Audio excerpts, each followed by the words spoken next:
দীর্ঘ উত্তেজনা আর কূটনৈতিক টানাপোড়েনের পর যুক্তরাষ্ট্র ও ইরানের মধ্যে চুক্তি স্বাক্ষরের সম্ভাবনার কথা জানালেন মার্কিন প্রেসিডেন্ট ডোনাল্ড ট্রাম্প। তার দাবি, রোববারই দুই দেশের মধ্যে চুক্তি স্বাক্ষর হবে।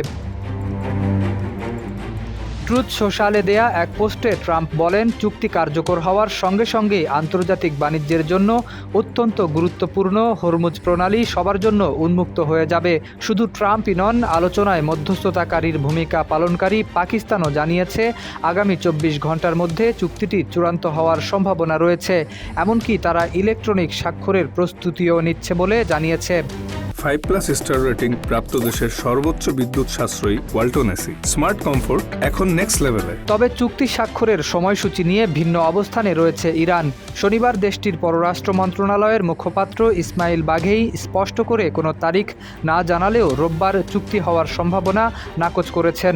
ইসমাইল বাঘেই বলেন, সমঝোতা স্মারক স্বাক্ষরের নির্দিষ্ট তারিখ সম্পর্কে জানতে আরও অপেক্ষা করতে হবে, তবে এটি রোববার হবে না। কিন্তু ইরানের এই বক্তব্যের পরও নিজের অবস্থানে অনড় রয়েছেন ট্রাম্প। ট্রুথ সোশ্যালে দেয়া বার্তায় তিনি আবারও দাবি করেন, রোববারই চুক্তি স্বাক্ষরিত হওয়ার কথা রয়েছে।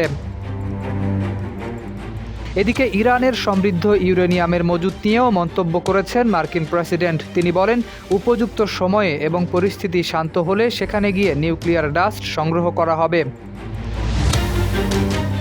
একদিকে চুক্তি স্বাক্ষরের ঘোষণা, অন্যদিকে ইরানের সংশয়। ফলে রোববার সত্যিই ওয়াশিংটন ও তেহরানের মধ্যে কোনো সমঝোতা হয় কিনা সেদিকেই এখন নজর আন্তর্জাতিক সম্প্রদায়ের।